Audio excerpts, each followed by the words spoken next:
Constitution today. We have our co-host on the show in studio today, Amy Lee Baikis, Leila Davids, Esther John, and myself, Shanae Hamilton. We will be discussing the Constitution, the diagram of the Constitution which gives the layout, as well as the Bill of Rights and its limitations. So as we know, the Constitution is the supreme law of South Africa. It was compiled in the year 1994, passed by former and late President Nelson Mandela in the year 1996, and came into effect in the year 1997. Constitutional laws are changed on a daily basis, and they are constantly established and abolished. This is passed by the National Assembly and the National Commission of Provinces in suiting society's ever-evolving models. The Constitution provides a legal standing for our conduct as South Africans, which ensures our rights and duties as citizens of the country. The laws within the Constitution should be in line with it. So the Bill of Rights and other laws should constantly be in compliance with the Constitution. The values of the Constitution ensures our democracy and freedom as South Africans. This entails the human rights, which focuses more on human dignity, equality, and integrity of individuals within South Africa. Our conduct, non-discriminatory grounds on every level within the Constitution, whether it's with regards to racialism and sexism, as well as it provides and ensures that every individual within South Africa has an opportunity to vote for an elected party of election. It also protects independent state bodies such as the Public Protector, Human Rights Commission, Commission for Promotion and Protection of Culture, Religious Communities, Commission of Gender Equality, and many other factors. So we will now give over to Esther, which will discuss the layout of the Constitution further, of which we will go on to another scenario which will be further discussed. Thank you. Thank you for having me. I was just about to ask, does the part of the Constitution, does it also entail does each individual has the right to vote or do anything? However, we just look at the ones we have here according to the Bill of Rights. Most individual has right, but they have right, but they know they have right, but they don't know exactly what are those rights that they have.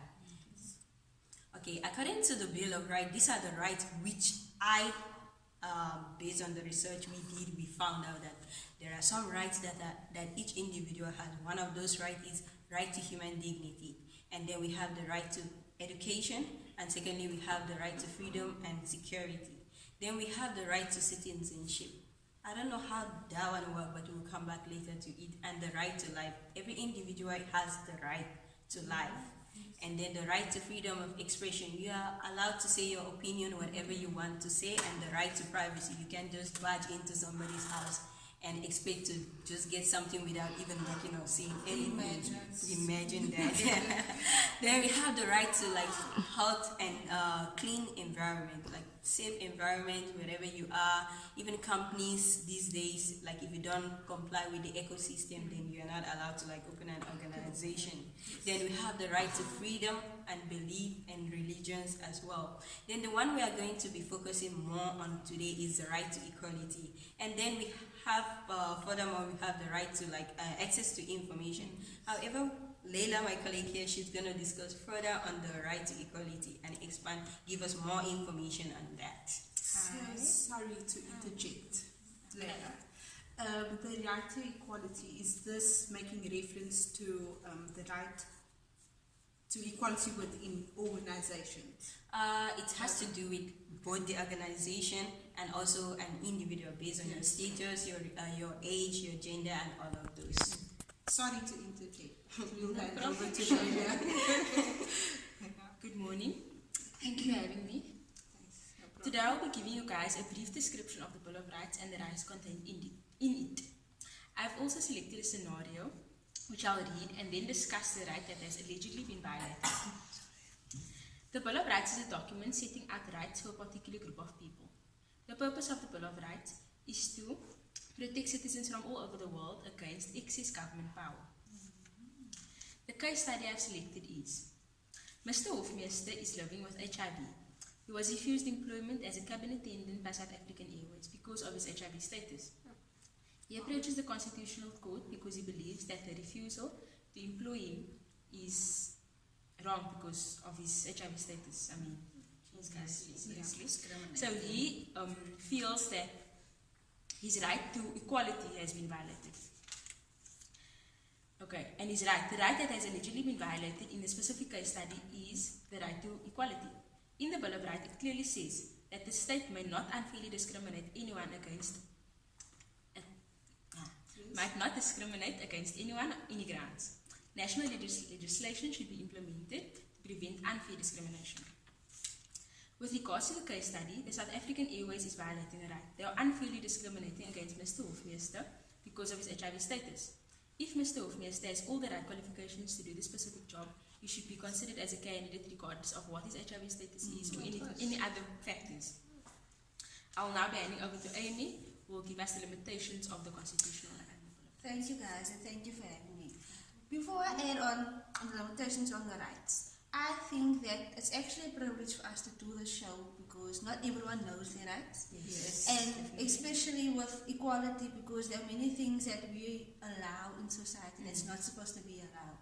Especially within organizations. too. True, Yes. because you don't understand your right, Yes. so you feel if you are being violated, it's okay, especially with regard to Mr. Hofmeester. Yes. His HIV status has nothing to do with him or how competent he is to do the job. Then we question on that point, how organizations instituting fair labor practice within the organization if Yes. you cannot discriminate on the grounds of a person's health. Yeah. That's That is just uncalled for. Especially. And the other thing is, because in some of the right, in the right of equality, which we find out that the employer and the employee suffered to like have a confidential information, like the information wasn't. Shouldn't be So- disclosed. Yeah. Why was it like a base on? Does it mean that Status. organization doesn't Follow protocol. follow protocol in order to employ people, or what? I think, in my opinion, especially with regard to Mr. Hofmeester, because I feel there are people out there who went through the same thing. Yes, definitely. And because he doesn't know his rights, he just felt okay, it's okay. Like you get people, they'll Like be I should violated. move on. Like I should Yeah. move on and just be positive And that's because wrong. I'm HIV positive. Definitely. But he's also a human, and Yes. a business cannot do that because it's inhumane to do that. Yes, and I think also, before you move on to your section, I think that in South Africa, well, we can touch on that to conclude further, but there's just the stigma of people with HIV. It's going around, people are still discriminating, and to think that South Africa has one of the best laws within the constitutions within the world, and look at people don't know their start rights. going through that. People are still going through that. And that's the one Yes. factor that's stopping them Yes. from being employed. Yeah, coming from my own country, like from where I came from, when I came here and I saw like the example, like okay, everybody has a right to this and this, you're not allowed. I was surprised. I'm like, oh, This you is mean good for this us. exists in this country? And where I came from, there is nothing like that. You just do your own things. Yeah. Anyway, And let's get back to section 36, the limitations on rights. The rights in the Bill of Rights can be limited if this is a reasonable and justifiable in an open and democratic society like South Africa. That is based on human dignity, equality, and freedom.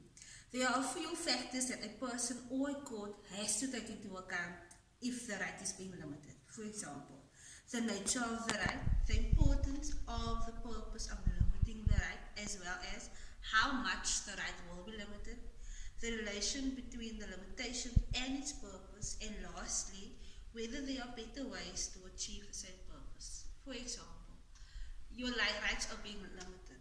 Yes. But how you understand and interpret the right might be different to Shonai or Istola interprets the right himself. So in order for you to go to court, you need to know exactly what's going on. Yes. And the show, You need to have your own knowledge. you need to have your own knowledge, and the show, it will help people out. We hope. Yes. The normal South African who doesn't know what's going on. Yes. I think. And there are many like me. Yes. I don't exactly know my rights. Yeah. All of my rights. It's not that I want to be educated. So on the topic of the whole HIV thing within organizations, where organizations still discriminate and against people according to their health status and conditions, there should be solutions to problems, don't you guys think?